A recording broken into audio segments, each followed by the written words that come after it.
It's not whether you are right or wrong that's important, but how much money you make when you are right and how much you lose when you are wrong. By George Soros.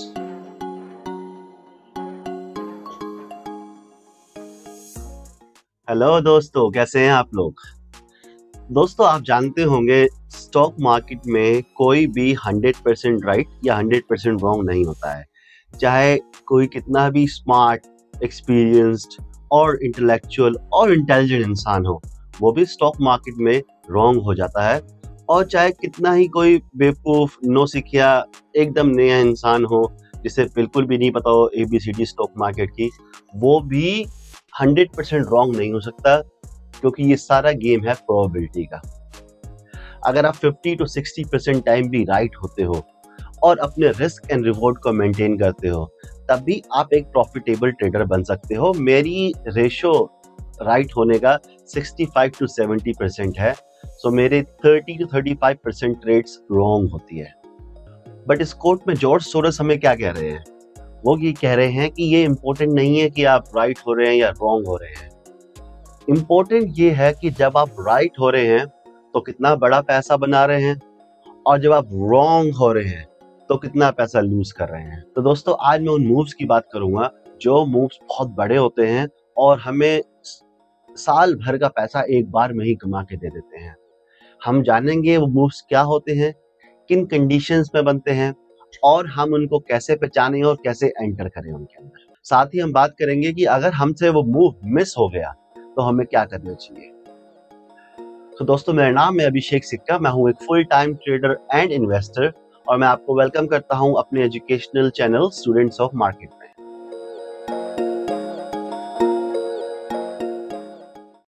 तो दोस्तों, ये moves जो होते हैं इनमें होता है momentum. सबसे पहले हम समझते हैं कि मोमेंटम क्या होता है। आइए चलते हैं अपनी स्क्रीन पर। What is momentum? The force at which the price of a stock is changing. मतलब एक स्टॉक का प्राइस कितनी फोर्स, कितनी ताकत के साथ चेंज हो रहा है, उसी को कहते हैं मोमेंटम। अब दोस्तों, ये मोमेंटम अप साइड और डाउन साइड दोनों तरफ हो सकता है। ये मोमेंटम हमें बताता है कि मार्केट रियलिटी चेंज हो गई है। मतलब मार्केट अब एक नया हाई या एक नया लो बनाने जा रही है। जो पहले मार्केट या कोई स्टॉक एक लेवल के अंदर घूम रहा था, कल मैंने आपको सपोर्ट एंड रेजिस्टेंस पढ़ाए थे दोस्तों। तो उसमें मैंने बताया था कि मार्केट अपने सपोर्ट एंड रेजिस्टेंस के अंदर ही होवर करती रहती है। सो जब वो मार्केट वहां से निकल जाती है और एक मोमेंटम के साथ निकलती है, फोर्स के साथ निकलती है, सो वो एक नया हाई क्रिएट करती है, या नीचे गिरती है तो नया लो क्रिएट करती है और वहां पर जाकर एक नई रेंज बनाती है। बट वो रेंज बनाने से पहले एक स्पीड में मूव आता है, चाहे वो अपसाइड हो चाहे डाउन साइड हो। चलिए आकर चलिए मैं आपको ले जाता हूँ चार्ट पर और कुछ ऐसे मूव्स दिखाता हूँ। सो दोस्तों, मैं आपको यहाँ पे निफ्टी 50 के चार्ट पे लाया हूँ। देखिए, मैं आपको किसी स्टॉक के चार्ट पे भी नहीं, सीधा इंडेक्स के चार्ट पे लाया हूँ। आप जब सोचिए इंडेक्स में इतने बड़े मूव आ सकते हैं, तो स्टॉक्स में कितने बड़े मूव आते होंगे। मैं स्टॉक्स के मूव्स पे ज्यादा भरोसा नहीं करता। मैंने पहले भी अपनी वीडियोस में बताया है कि मैं स्टॉक को इन्वेस्टिंग के लिए यूज करता हूँ और ट्रेडिंग के लिए निफ्टी, बैंक निफ्टी इंडेक्स का यूज करता हूँ। स्टॉक्स में भी ट्रेड करता हूँ, कुछ स्टॉक्स के एग्जांपल भी मैं आपको दिखाऊंगा। बट मेरे लिए एक इंडेक्स का एग्जांपल दिखाना आपको ज़्यादा बेटर है, क्योंकि इंडेक्स में जो मूव्स आते हैं वो ज़्यादा सस्टेनेबल होते हैं rather than the stocks. Stocks में मैनिपुलेशन हो सकती है, इंडेक्स में मैनिपुलेशन करना इजी टास्क नहीं होता, जब तक कि बहुत बड़ा रीजन या बहुत बड़ी ताकत इन्वॉल्व ना हो उसके अंदर। यहाँ पर हम देखें अगर, तो बाजार में एक गिरावट चल रही है। ये गिरावट चल रही है, बाजार गिरते गिरते गिरते आ रहा है, और यहाँ पर आकर बाजार ने एक स्टॉप लिया और बाजार ने यहाँ पर आकर एक रेंज बनाई और यहाँ पे रुक गया। अब जैसे ही इस रेंज को क्रॉस किया तो ये देखिए, ये कहलाता है मोमेंटम। अब स्पीड देखिए, ये पर डे की कैंडल है, रोज ऐसा हो रहा है। हर रोज जो मार्केट क्लोज हो रही है वो अपनी पिछली कैंडल के ऊपर क्लोज हो रही है। यहाँ पे क्लोज हुई, फिर उसके ऊपर क्लोज हुई, फिर नेक्स्ट डे ऊपर क्लोज हुई, फिर ऊपर क्लोज हुई, फिर ऊपर ऊपर ऊपर ऊपर। ये एक मोमेंटम है और ये इतना बड़ा मोमेंटम है, अगर किसी ने फ्यूचर में बाय किया हो या किसी ने ऑप्शंस को भी बाय किया हो, तो इतना बड़ा पैसा बन सकता है इसके अंदर कि आपको मतलब ये लगा लीजिए आपको ऐसे साल में 1 या 2 मूव चाहिए, आपका पूरे साल भर का प्रॉफ़िट निकल जाएगा। डिपेंड करता है आपकी क्वांटिटी कितनी है और आपका रिस्क रिवॉर्ड कितना है और आपने कहाँ पे जाकर एग्ज़िट किया है, टॉप पे एग्ज़िट किया है, उससे पहले एग्ज़िट किया है।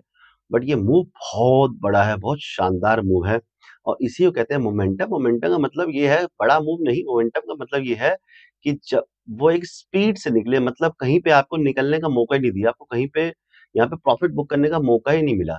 कहीं भी अगर बाज़ार अपने लो के नीचे आया होता, जबकि यहाँ पहली बार अपने लो के नीचे आया है इस एरिया के अंदर और यहीं पे आपको निकलने का मौका मिला है, बाकी आपको निकलने का कहीं मौका नहीं मिला। ये जो आप चीज़ देख रहे हैं, ये फ़ॉल नहीं है, ये रिट्रेसमेंट है। रिट्रेसमेंट दोस्तों मैं अपनी कैंडलस्टिक वाली वीडियो में पढ़ा चुका हूँ, आप जाकर देखिए रिट्रेसमेंट क्या होता है। बाकी मैं आपको शॉर्ट में बता दूँ, रिट्रेसमेंट क्या होता है, जब भी कोई स्टॉक तेज़ी से चलता है, तो वो सीधा ऊपर नहीं जाता रहता, उसे थोड़ा-सा नीचे आना ही पड़ता है। उसके रीज़न मल्टीपल हो सकते हैं।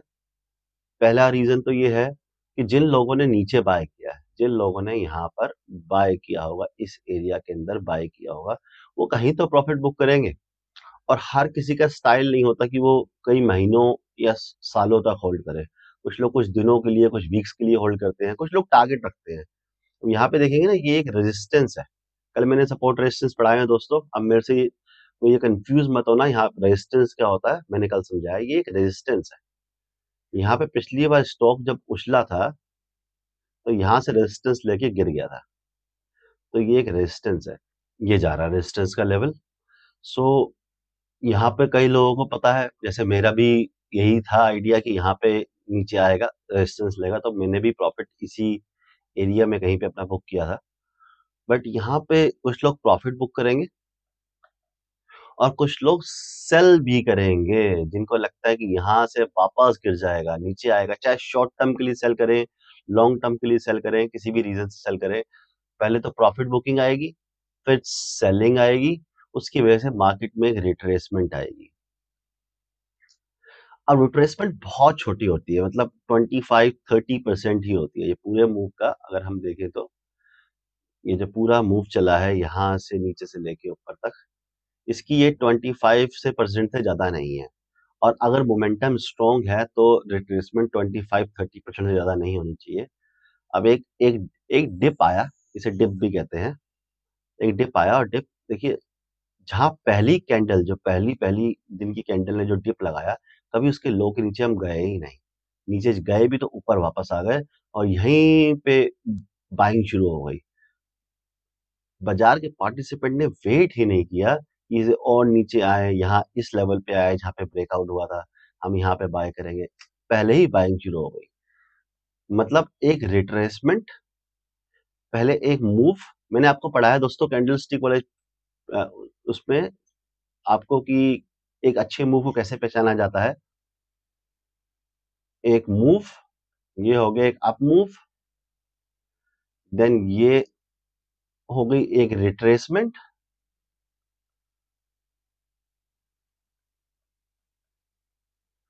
एंड देन ये जो निकला है, ये हो गया फॉलो थ्रू। इसका मतलब ये है कि मोमेंटम बहुत स्ट्रॉन्ग है, ये रुकने वाला नहीं है, ये मार्केट को एक नए हाई की तरफ लेकर जाएगा। सो इसमें आपकी 2 जगह एंट्री बनती है यहाँ पे। एक तो जब ये रेंज से बाहर निकला, ये रेंज से बाहर निकला, आपकी इस कैंडल में एंट्री बन जाती है। आपका स्टॉप लॉस भी इस कैंडल से थोड़ा-सा नीचे बन जाता है। तो यहाँ पे एंट्री बनती है।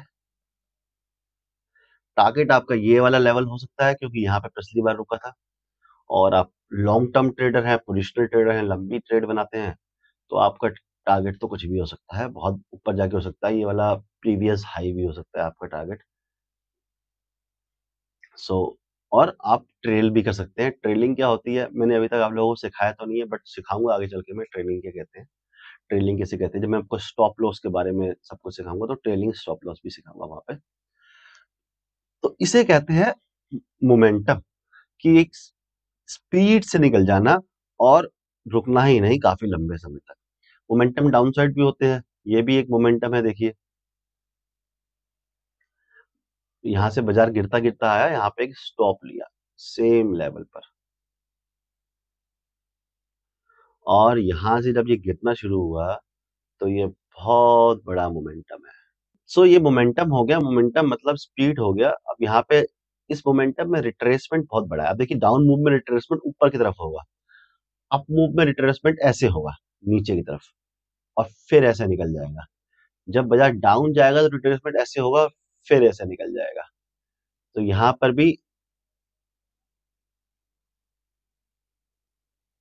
पर भी एक डाउन मूव आया, रिट्रेसमेंट हुई, और रिट्रेसमेंट बहुत बड़ी हुई, ऑलमोस्ट ऑलमोस्ट पिछले हाई के बराबर हुई, और एक डाउन मूव आया, ये भी बहुत अच्छा मोमेंटम आया।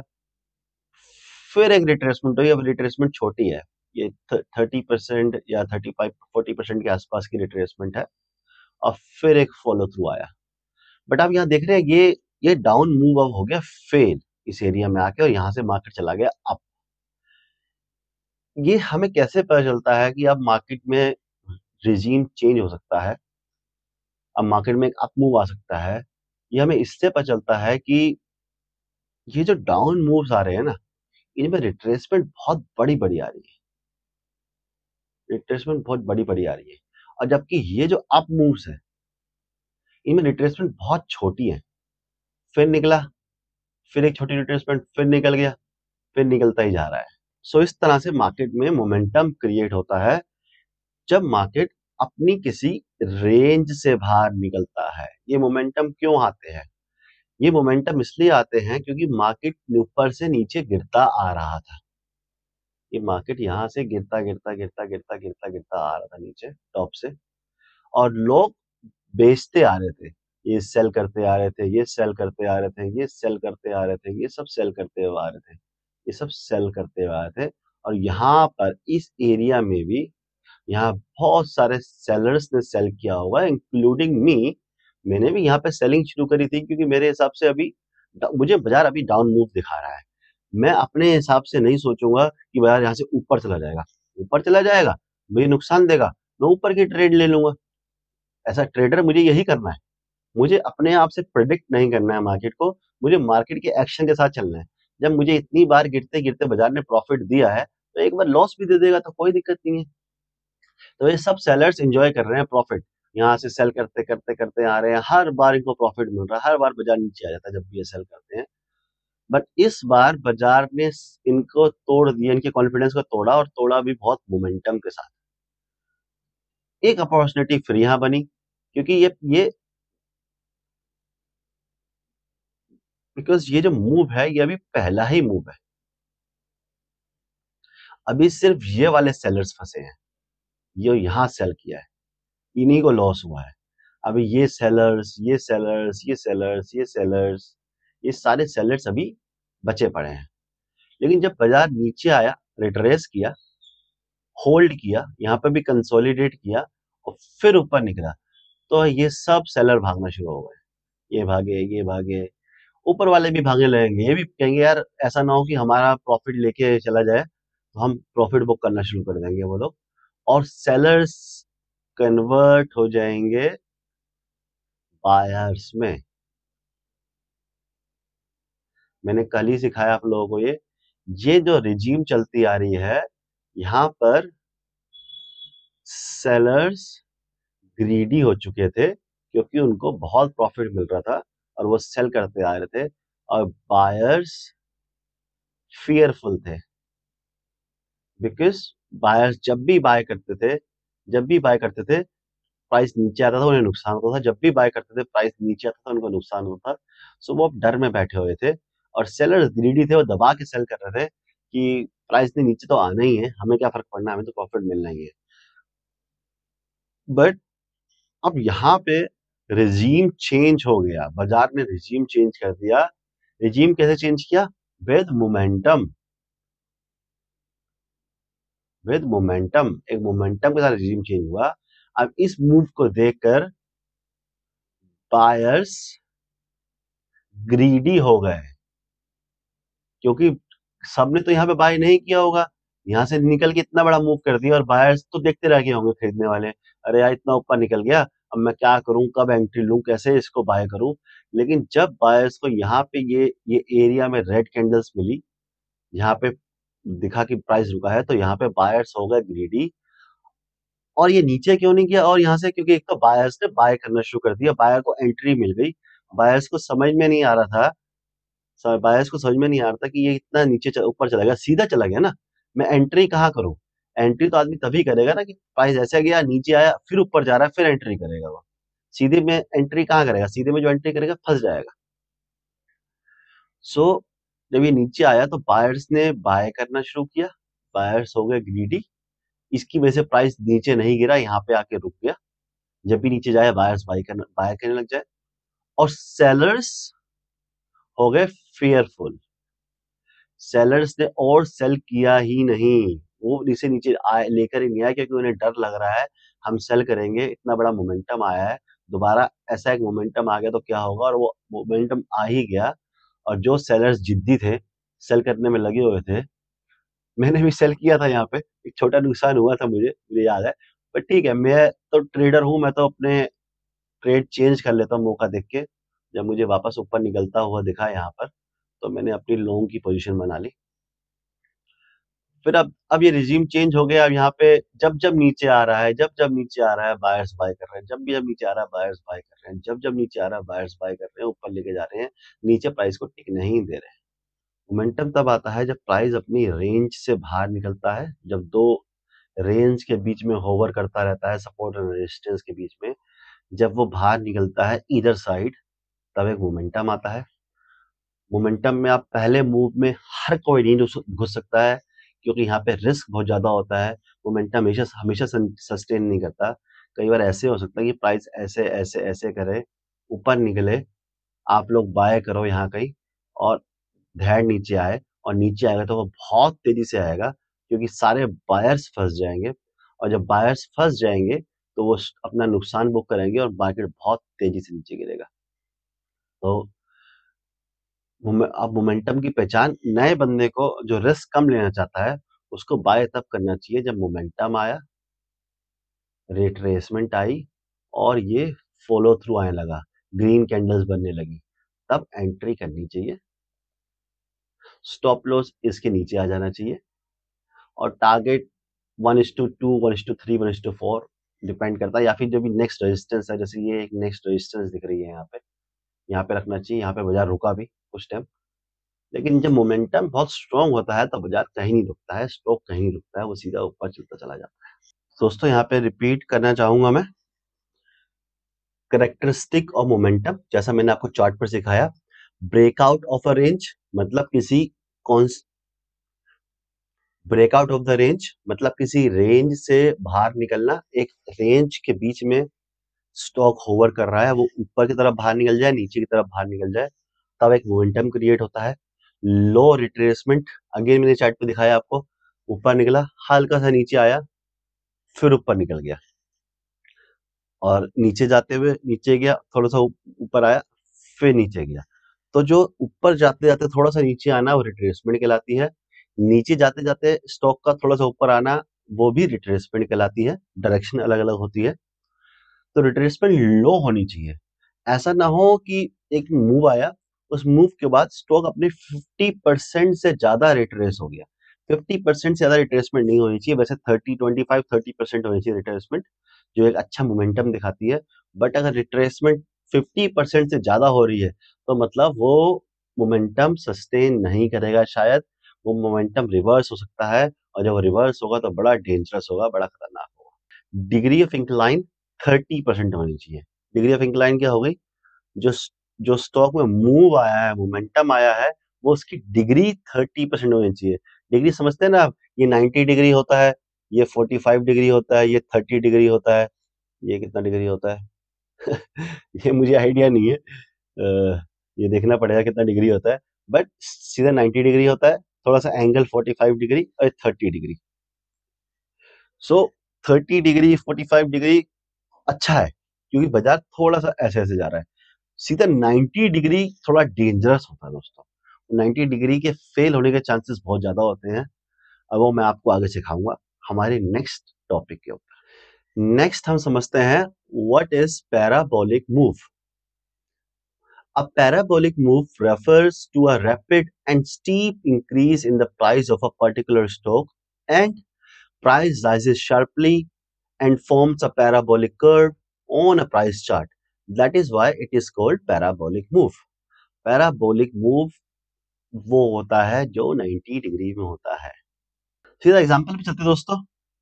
डेफिनेशन तो पढ़ ली हमने। मैं निफ्टी में ही दिखाता हूं सबसे पहले आपको पैराबोलिक मूव।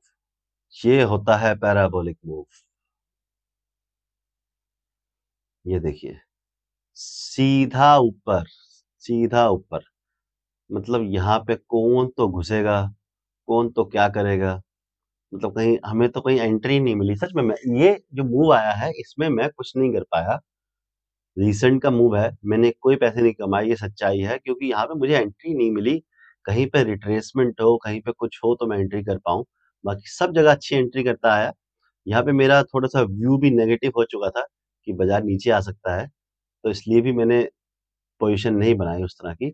बट ये कहलाता है पैराबोलिक मूव, जो कि एकदम स्टीप 90 डिग्री में है। सीधा बाजार ऊपर गया है, कहीं पे रुका ही नहीं है। रोज गैप अप ऊपर, गैप अप ऊपर, गैप अप ऊपर, गैप अप ऊपर, ऊपर ऊपर। ये एक पहली कैंडल बनी है जो पिछले डे के लो के नीचे जाके क्लोज हुई है।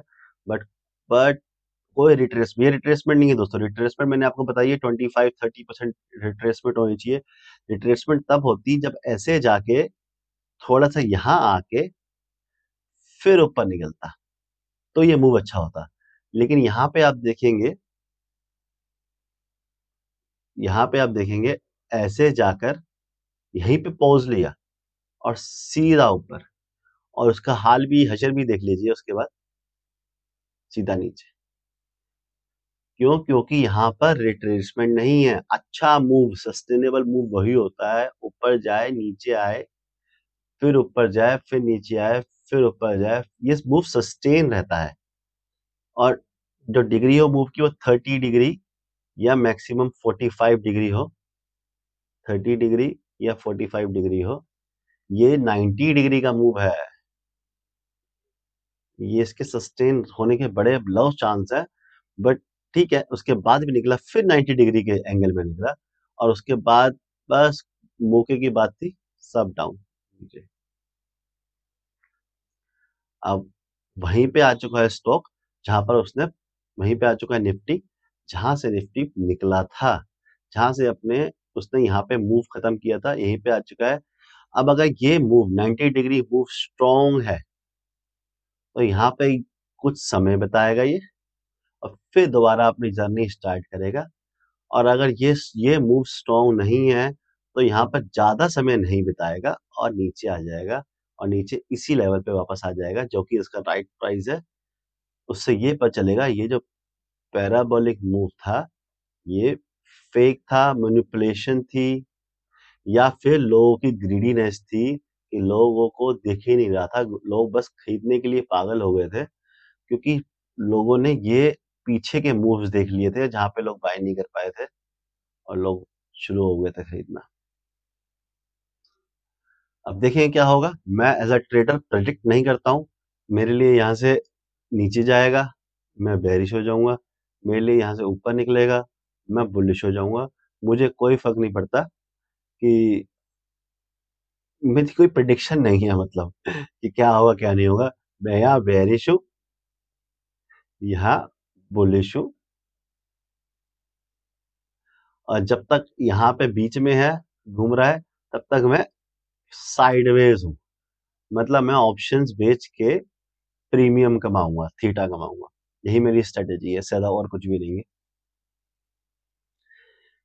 दोस्तों। कभी आगे जब हम ऑप्शंस सीखेंगे, हम टेक्निकल पूरे कर लें। टेक्निकल पूरे करने के बाद मैं आप लोगों को माइंडसेट सिखाऊंगा, साइकोलॉजी सिखाऊंगा। अच्छा दोस्तों, जो लोग अभी अभी रिसेंटली मेरे बहुत नए सब्सक्राइबर जुड़े हैं, तो मैं उन सब्सक्राइबर को एड्रेस करना चाहूंगा, न्यू सब्सक्राइबर्स को, कि स्टूडेंट्स ऑफ मार्केट एक एजुकेशनल चैनल है जो आपको स्टॉक मार्केट में ट्रेडिंग एंड इन्वेस्टिंग सिखाता है। हम स्टॉक मार्केट के बेसिक्स को सीख चुके हैं सीरीज में। अभी हम टेक्निकल एनालिसिस समझ रहे हैं, फिर हम साइकोलॉजी समझेंगे, इन्वेस्टिंग पे जाएंगे और उसके बाद हम ऑप्शंस और डेरिवेटिव सीखेंगे। हम आगे जाकर स्ट्रेटजीज भी बनाएंगे और स्ट्रेटजीज पर लाइव ट्रेडिंग भी करेंगे। सो एक ये जर्नी है पूरी, एक लंबी जर्नी है। जो लोग सीखना चाहते हैं, मेरे साथ ग्रो करना चाहते हैं, मेरे साथ एक प्रोफेशनल फुल टाइम ट्रेडर बनना चाहते हैं, वो लोग चैनल को सब्सक्राइब करें, बेल आइकन प्रेस करें ताकि उनको एजुकेशनल वीडियोस मिलती रहे। और दोस्तों, मैं कह के थक गया आप लोगों से यार, लाइक कर दिया करो वीडियोस को। मतलब सब्सक्राइबर्स ज्यादा आ जाते हैं वीडियो पे, लाइक कम आते हैं। पुराने सब्सक्राइबर भी लाइक नहीं कर रहे। क्यों नहीं लाइक कर रहे हो? अच्छा नहीं सिखा रहा मैं तो, वो कमेंट कर दो आप लोग मुझे कि सर यहाँ पे कमी कर रहे हो, हमें समझ में नहीं आ रहा है, कुछ चेंज करो। मैं वो करना शुरू कर दूंगा। अगर सिखा रहा हूँ, सीख रहे हो, देख रहे हो तो लाइक तो करो यार। आप आपके लाइक करने से मुझे पैसा नहीं मिलेगा, ना ही आपका पैसा लगेगा, ना ही मुझे पैसा मिलेगा। लाइक करने से सिर्फ और सिर्फ मुझे मोटिवेशन मिलेगा कि मैं और सिखाता रहूं और मेहनत करूं, ज्यादा से ज्यादा वीडियोस बनाऊं। अभी हफ्ते में 3 बना रहा हूं, शायद 4-5 बनाना शुरू कर दूं, डेली एनालिसिस देना शुरू कर दूं। और लाइक्स ही नहीं करोगे तो शायद मैं और चीजों पे फोकस करूंगा, अपनी ट्रेडिंग पे फोकस करूंगा और काम पे फोकस करूंगा। मैं शायद ये 3 वीडियो के 2 या 1 वीडियो बनानी शुरू कर दूं। तो दोस्तों, लाइक वीट कर जरूर करिए। लाइक नहीं करेंगे सो मेरा मोटिवेशन डाउन रहेगा, मेरा मोटिवेशन डाउन रहेगा तो मैं उतनी स्पीड, उतने मोमेंटम के साथ, मोमेंटम दिखाया ना आपको, मोमेंटम के साथ आपको नहीं सिखा पाऊंगा। पैराबोलिक मूव्स आएंगे।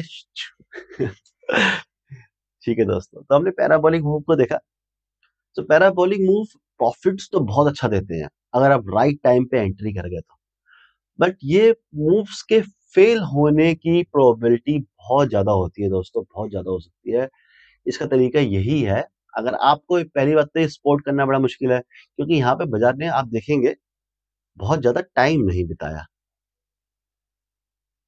यहाँ बाजार ने बहुत ज्यादा कंफ्यूज किया, टाइम नहीं बिताया, और जब निकला ना तो सीधा निकल गया। थोड़ा सा ऊपर जाता, हल्का सा नीचे आता तो मैं भी एंट्री कर लेता। मैं भागती हुई ट्रेन में नहीं चढ़ता हूँ दोस्तों, ये मेरा रूल है। चाहे यहाँ से मार्केट 2000 पॉइंट ऊपर चला जाता है, कोई दिक्कत नहीं है, लेकिन जो मेरा रूल है वो मेरा रूल है। मैंने बहुत सालों प्रैक्टिस करके इन रूल्स को तैयार किया है, मैं अपने रूल्स के अगेंस्ट नहीं जाता। सो मैं भागती ट्रेन में नहीं चढ़ता। ट्रेन कहीं पे स्टॉप लेती है तो मैं अपनी एंट्री प्लान करता हूँ। अब इस ट्रेन ने स्टॉप ही नहीं लिया, ट्रेन चली और दर दर दर दर दर दर दर चलती चलती चली गई। अब ये अब ये भागती ट्रेन में एंट्री करना बड़ा मुश्किल होता है, लेकिन अगर आपने एंट्री कर ली है, मैं यहाँ पे एंट्री कर सकता था, ये ब्रेकआउट है, नहीं किया। मेरा आई डोंट नो, उस दिन मैं कहीं बिजी था या मेरा मेरा व्यू अलग था कि मुझे लग रहा था सस्टेन नहीं करेगा, जो भी रीजन हो।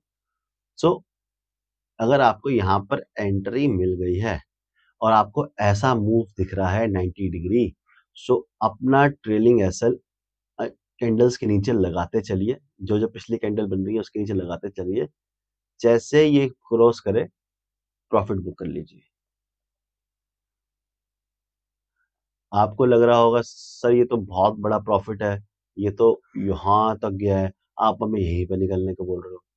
देखो, बाजार में ना हर मूव आपके लिए नहीं आ रहा है, आपको पैसा देने के लिए नहीं आ रहा है। आप अगर बॉटम कैच करने की, मैं बॉटम पे बाय कर लूं और टॉप पे जाकर सेल करूं, इस तरह की कोशिश करेंगे तो आप फंस जाएंगे दोस्तों। आपका प्लान होना चाहिए, अगर स्टॉक 20 से 100 रुपए गया है तो मैं कहीं 40 रुपए के आसपास एंट्री करूं, 80 रुपए के आसपास प्रॉफिट बुक कर लूं। यह है आपका प्लान होना चाहिए। 20 रुपए के स्टॉक को 20 में खरीद के 100 रुपए में बेचना चाहोगे तो शायद तुक्के से एक आध बार कर दो, लेकिन वो सस्टेन नहीं रहेगा। फंस जाओगे आप लोग दोस्तों, और बड़े बड़े नुकसान कर बैठोगे। बॉटम ढूंढने की कोशिश मत करो। मैंने कई साल बर्बाद किए बॉटम ढूंढने में और टॉप ढूंढने में, कि टॉप पे सेल करूंगा, बॉटम पे बाय करूंगा, और पैसा बर्बाद किया है। तो मैं वो प्लान कभी नहीं करता हूँ। पैराबॉलिक मूव्स में घुसना थोड़ा मुश्किल होता है, पता नहीं चलता कब आ जाए। बट अगर आप घुस गए हैं तो अपने स्टॉप लॉस को, 20 रुपए के आसपास एंट्री करो, 80 रुपए के आसपास प्रॉफिट बुक कर लो। यह है आपका प्लान होना चाहिए। 20 रुपए के स्टॉक को 20 में खरीद के 100 रुपए में बेचना चाहोगे तो शायद तुक्के से एक आध बार कर दो, लेकिन वो सस्टेन नहीं रहेगा। फंस जाओगे आप लोग दोस्तों, और बड़े बड़े नुकसान कर बैठोगे। बॉटम ढूंढने की कोशिश मत करो। मैंने कई साल बर्बाद किए बॉटम ढूंढने में और टॉप ढूंढने में, कि टॉप पे सेल करूंगा, बॉटम पे बाय करूंगा, और पैसा बर्बाद किया है। तो मैं वो प्लान कभी नहीं करता हूँ। पैराबॉलिक मूव्स में घुसना थोड़ा मुश्किल होता है, पता नहीं चलता कब आ जाए। बट अगर आप घुस गए हैं इस कैंडल के नीचे, इस कैंडल के नीचे, इस कैंडल के नीचे, इस कैंडल के नीचे, इस कैंडल के नीचे, इस कैंडल के नीचे, और यहाँ आप निकल गए। ये भी बहुत अच्छा, बहुत बड़ा प्रॉफिट है, और बात बड़े की नहीं है, बात फास्ट प्रॉफिट है। जो प्रॉफिट आपको 2-3 महीने में होना है, वो प्रॉफिट आपको 2-4-5 दिन में मिल गया, तो क्या चाहिए आपको?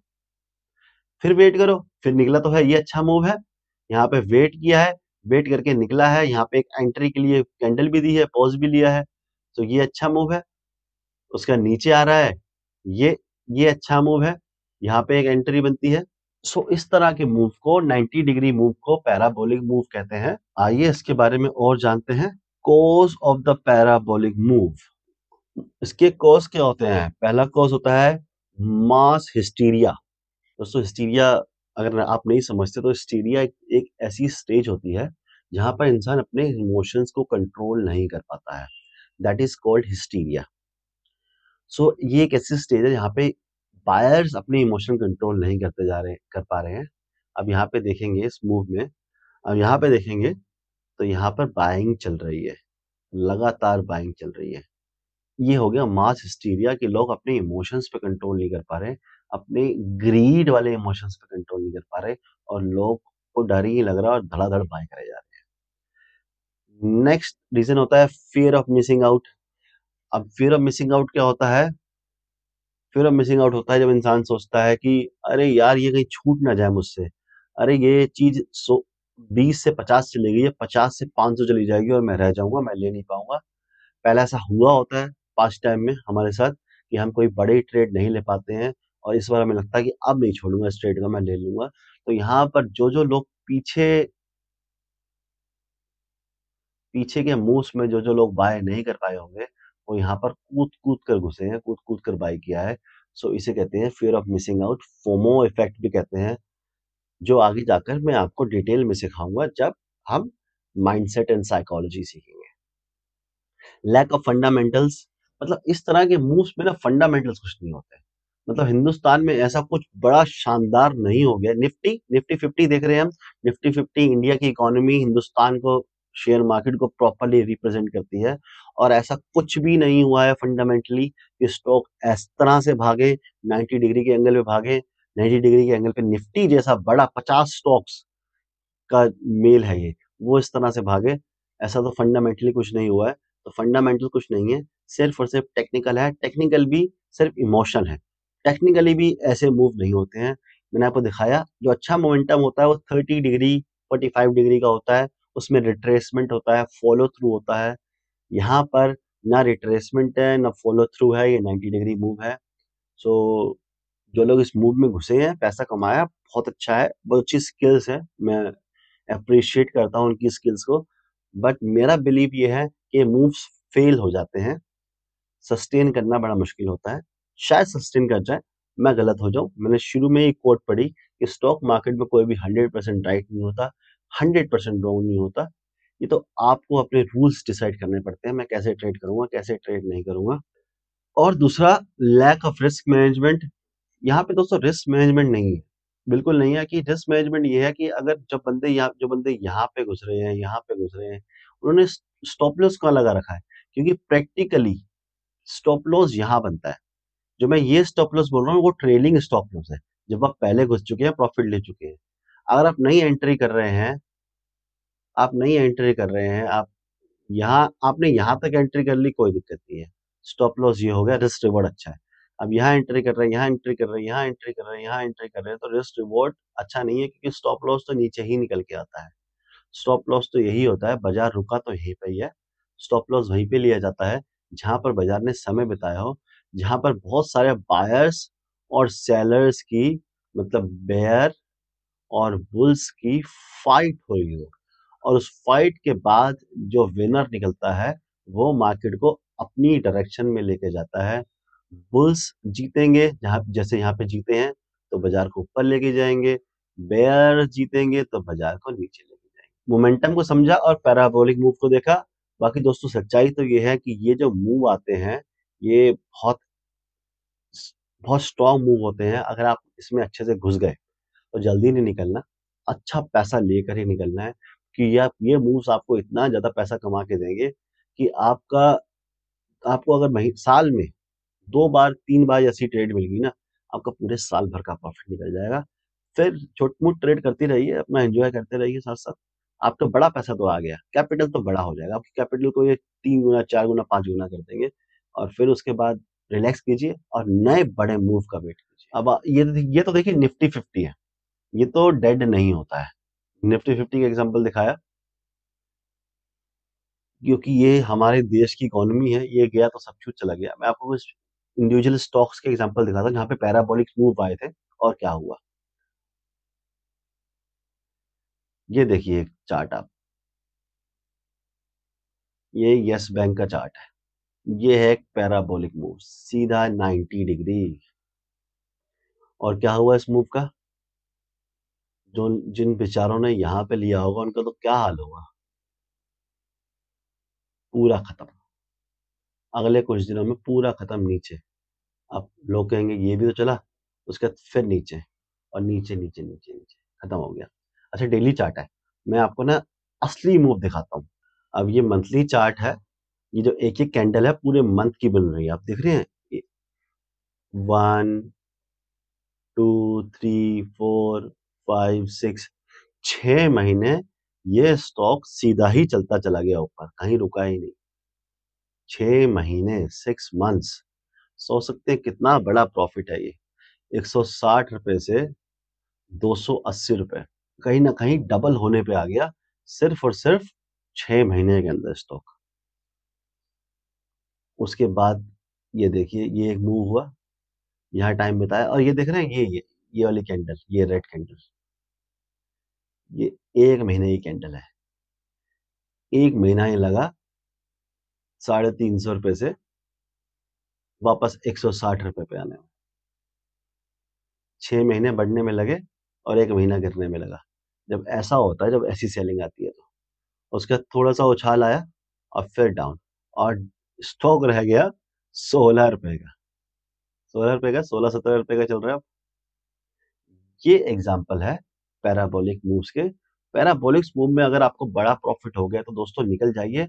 और पैराबोलिक्स मूव में अगर इन स्टेजेस में घुस गए हैं आप, इन इन स्टेजेस में, इस एरिया में घुस गए हैं, इस एरिया में घुस गए हैं, किसी इस एरिया में घुस गए हैं तो अच्छा है। ऐसे बड़ी कैंडल बनने के बाद मत घुसिए। ये देख रहे हैं जो बेचारे यहाँ इस एरिया में घुसे होंगे, उनका क्या हाल हुआ होगा, उनको निकलने का भी मौका नहीं मिला होगा। तो मैं आपको फेसेस बताता हूँ, क्या फेसेस होते हैं एक पैराबोलिक मूव के। पहला फेस होता है एक्यूमुलेशन। एक्यूमुलेशन, यहाँ पे एक्यूमुलेशन हुई है। एक्यूमुलेशन क्या होता है? एक्यूमुलेशन, यही स्पेलिंग होगी, बाकी शायद यही होगी। एक्यूमुलेशन क्या होता है? जो बड़े फंड्स हैं, म्यूचुअल फंड्स हो गए या फिर बड़े एचएनआईज हो गए, जिन्हें हाई नेटवर्थ इंडिविजुअल्स कहते हैं, मतलब पैसे वाले लोग, स्मार्ट मनी, बहुत पैसा, अरबों रुपया जिनके पास, वो लोग यहाँ पर खरीद रहे हैं, बाय कर रहे हैं, एक्यूमुलेट कर रहे हैं। अब यहाँ से निकला, अब ये दूसरा फेस आ जाएगा। ये जो फेस है इसे कहेंगे मैनिपुलेशन। मैनिपुलेशन मतलब ये हो गया कि ये जो प्राइस है बहुत बढ़ चुका है, यहाँ पर प्राइस ऑलरेडी बहुत ज्यादा बढ़ चुका है, इसकी और ऊपर जाने की कोई जरूरत नहीं है।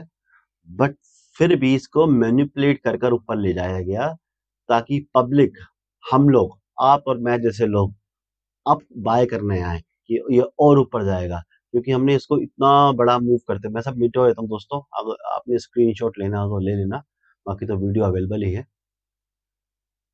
इतना इतना बड़ा मूव देखा लोगों ने और हर कोई नहीं घुस पाया होगा। 6 महीने ये लगातार भागता रहा, यहाँ नीचे आया थोड़ा सा और फिर ये बड़ा मूव आया, फिर ये ग्रीन कैंडल बनी बड़ी, ये नीचे गया और ये बनी। तो ये हो गया मैनिपुलेशन। अब लोगों को दिखाया जा रहा है ये स्टॉक यहाँ से यहाँ तक चला है, अब ये और ऊपर जाएगा यहाँ पे। जिन लोगों ने एंट्री करी हो यहाँ पे, ठीक है, कर लिए एक बार तो प्रॉफिट देखने को मिल गया, बट वो यहाँ डर के होंगे, ये बहुत बहुत खतरनाक कैंडल थी।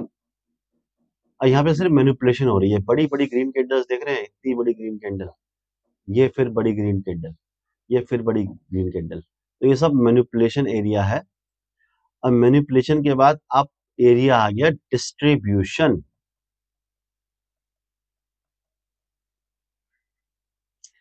ये जो एरिया है, ये जो एरिया है, ये जो एरिया है, ये सब डिस्ट्रीब्यूशन हो रहा है। जिन्होंने यहाँ पर बाय किया था, जो मैंने आपको बताया था, यहाँ पर बाय किया था, जो स्मार्ट मनी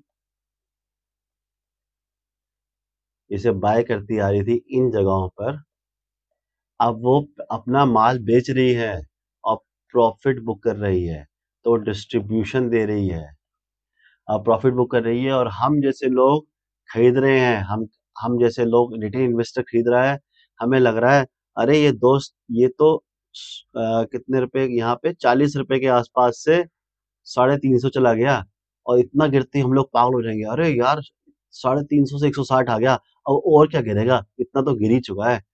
हम लोग खरीद रहे हैं और स्मार्ट मनी बेच रहा है, और कितना गिरेगा आप देखिए, कितना आ सकता है, 40 रुपए से 300, 400 रुपए, 40 रुपए से 400 रुपए, और 400 रुपए से 16 रुपए, ये आप देखिए।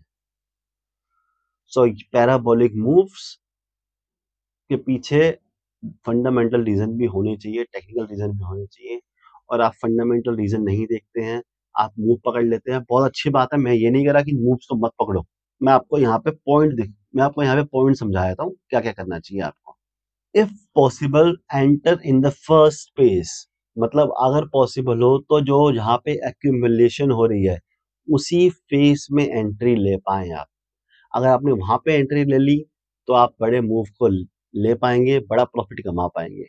सेकंड फेज में आपको मैंने फेसेस दिखाए, पहला मैंने दिखाया आपको एक्यूमुलेशन, अगर आप उस फेज में घुस पाए वेरी बहुत बढ़िया है। दूसरा होता है मैनिपुलेशन, दिखाया मैंने आपको। अगर आप उस फेज में घुस रहे हैं, सेकंड फेज में घुस रहे हैं, तो मेक श्योर कि आप फंडामेंटल चेक करें। स्टॉक के कई फंडामेंटल तो खराब नहीं है, कोई बुरी कंपनी में तो ऐसा नहीं हो रहा है, किसी स्ट्रॉन्ग कंपनी जैसे निफ्टी में घुस सकते हैं आप, निफ्टी के फंडामेंटल स्ट्रॉन्ग है। निफ्टी देश की सबसे बड़ी 50 कंपनियों से मिलकर बना है, तो उससे बढ़िया फंडामेंटल किसके होंगे। सो निफ्टी 50 में घुस सकते हैं, लेकिन यस बैंक आप चेक कर लीजिए कि स्टॉक के फंडामेंटल अच्छे हैं या नहीं। फंडामेंटल एनालिसिस नहीं करने आते हैं तो चेक कीजिए, कहीं ना कहीं आपको किसी न किसी वेबसाइट पे कुछ ना कुछ फंडामेंटल्स मिल जाएंगे, वो भी नहीं कर पाते हैं तो रहने दीजिए, ऐसे स्टॉक से दूर रहिए। निफ्टी 50 में स्टॉक्स ढूंढिए, वहां भी आपको ऐसे मूव्स मिल जाएंगे, उनमें ट्राई कीजिए आप पैराबोलिक मूव ढूंढने के लिए।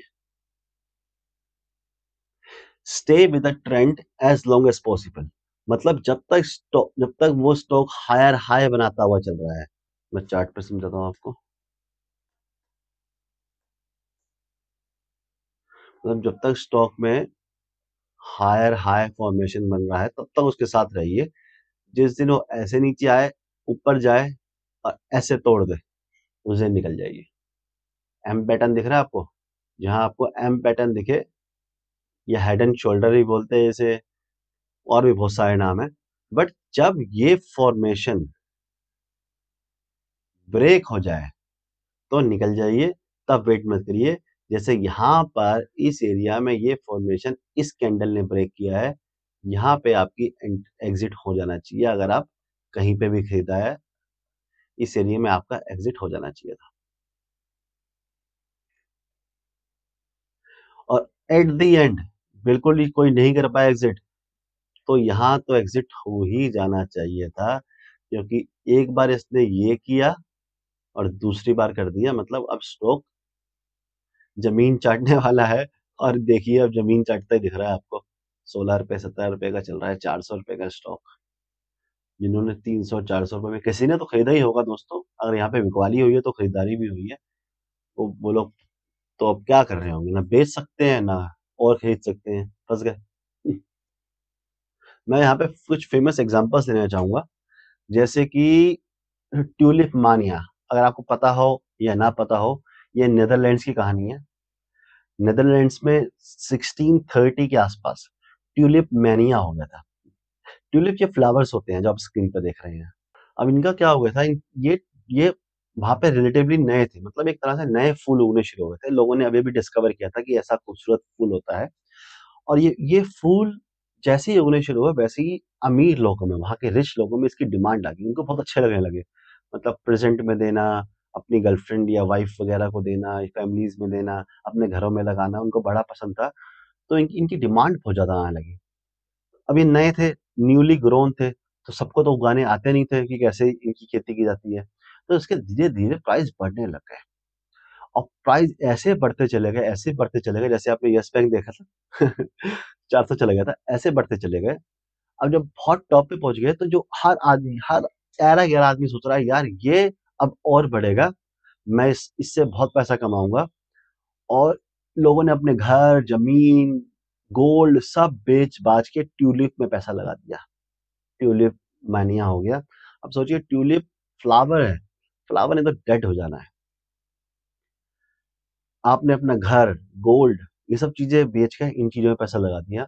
अल्टीमेटली ये पता चला कि ये ट्यूलिप लगाना तो बड़ा आसान और बड़ा सस्ता है। आप अपने घर में लगा लीजिए, आपको खरीदने की ज़रूरत ही नहीं है, आपके घर में ही उग जाएँगे। नीदरलैंड्स का एटमॉस्फेयर ऐसा है कि वहाँ पे ये आप ईज़िली उगा सकते हैं और खूब ज़्यादा उगा सकते हैं। प्राइस की तो कोई कीमत ही नहीं है, इसकी कोई कीमत नहीं है, तो बहुत बहुत चीप फ्लावर है। अब इसके प्राइस हो गए धड़ाम और लोग हो गए बर्बाद। ये सबसे पुराना एग्ज़ाम्पल है स्टॉक मार्केट क्रैश का, जब वहाँ पे हाँ, वहाँ पे स्टॉक मार्केट में ये फ्लावर्स वगैरह भी ट्रेड होते हैं दोस्तों, यूरोप में। तो पहला एग्ज़ाम्पल है। उसके बाद एक और एग्ज़ाम्पल लूँगा यहाँ पे मैं आपको, डॉट कॉम बबल। अब ये यूनाइटेड स्टेट्स का एग्ज़ाम्पल है, dot com bubble. United states में 1990 के आसपास, आई थिंक 1990 से 2000 के बीच, उस टाइम पे डॉट कॉम बबल बन गया था। जिस भी कंपनी के पीछे डॉट कॉम लगा हुआ था ना, उसके शेयर तोड़ रहे थे। कंपनी क्या करती है, कमाती है, नहीं कमाती है, क्या प्रोडक्ट बनाती है, प्रोडक्ट बनाती है भैया नहीं बनाती है। कई कंपनी ऐसी थी दोस्तों जिनके पास कोई प्रोडक्ट नहीं था, सिर्फ इन्वेस्टर का पैसा लगाकर डॉट कॉम कंपनी का नाम रख लिया और चलने लगा। इसी टाइम पे Google dot com, Amazon dot com, Apple, Facebook ये सब कंपनियां भी इसी एरा में आई थी। लेकिन 90% कंपनियां खत्म हो गई। यही डॉट कॉम बबल बस्ट हुआ, खत्म हो गई, मतलब उनका शेयर जीरो हो गया, डीलिस्ट हो गया स्टॉक मार्केट से। लोगों का पैसा खत्म हो गया। लोगों ने पागलों की तरह डॉट कॉम कंपनी में पैसा लगाया, पैसा खत्म हो गया। एक और एग्जांपल बताता हूँ आपको मैं यहाँ पे, बिटकॉइन बबल। ये तो सबको पता है, रिसेंट है हमारा, जब 2021 में बिटकॉइन ने अपना हाई लगाया था। आइए इसके तो चार्ट पे चल के देखते हैं। ये है पैराबोलिक मूव। यहाँ शुरू हुई डिस्ट्रीब्यूशन, जिन लोगों ने यहाँ पे बाय किया था, यहाँ पे प्रॉफिट बुक करना शुरू कर दिया। लेकिन सारा माल नहीं बेचा था अभी तक उन्होंने, अभी थोड़ा ही माल बेचा था। फिर यहाँ पे आया, फिर एक्यूमुलेशन एंड मैनिपुलेशन। अब यहाँ पे बड़े बड़े एलन मस्क, स्नूप डॉग सब बिटकॉइन बिटकॉइन बिटकॉइन बिटकॉइन करने लगे थे। और उसके बाद नया हाई बनाकर अब देखिए, अभी अब ये बस्ट होगा ना, अगर ये फटेगा जब, तो फिर ये नीचे आ जाएगा और ज्यादा। अगेन मैं एक ट्रेडर हूं, मैं प्रिडिक्ट नहीं करता हूं। मुझे सॉलिड विश्वास बिटकॉइन में अभी तक नहीं आया है कि बिटकॉइन फ्यूचर की करेंसी है। ऐसा नहीं है कि कैपेबिलिटी नहीं है, जो ब्लॉकचेन एल्गोरिथम है उसमें कोई कमी है, नहीं, बहुत बढ़िया चीज है, बहुत फैंटास्टिक चीज है। लेकिन जो दुनिया कंट्रोल करते हैं, हमारी सरकारें हैं, गवर्नमेंट है, वो इसे पसंद नहीं करती है, क्योंकि गवर्नमेंट कंट्रोल चाहती है। और कंट्रोल मिलता है जब गवर्नमेंट का करेंसी पे, फाइनेंस पे कंट्रोल हो। अगर करेंसी और फाइनेंस पे कंट्रोल नहीं होगा तो हम इंसानों पे कंट्रोल नहीं होगा, हम इंसानों पे कंट्रोल नहीं होगा तो काहे की गवर्नमेंट, और क्या ही कर लेगी गवर्नमेंट। तो दोस्तों आज की वीडियो में इतना ही था। मुझे आप लोगों को दिखाना था कि किस तरह से बाजार में बड़े बड़े मूव्स आते हैं, चाहे वो स्टॉक हो चाहे वो इंडेक्स हो। ये मूव्स कितने बड़े हो सकते हैं और आप लोग इस मूव में कितना बड़ा पैसा कमा सकते हो। बस आपको ये ध्यान रखना है कि इन मूव्स में एंट्री कब करनी है, और अगर ये मूव्स हाथ से निकल जाएं तो इनके पीछे भागना नहीं है। ये मूव्स बार बार आते हैं, अलग अलग स्टॉक्स में आते हैं, अलग अलग इंडेक्स में आते हैं, साल में कई बार आते हैं, महीनों में कई बार आते हैं। सो इनको पेशेंसली, रूल्स के साथ कामली डील करना है। दोस्तों आपको वीडियो अच्छा लगा, वीडियो को लाइक कीजिए, चैनल को सब्सक्राइब नहीं किया तो अभी सब्सक्राइब कर दीजिए। आज की वीडियो में इतना ही। अब मेरा अलविदा कहने का समय है। Thank you so much for your time. Have a nice day.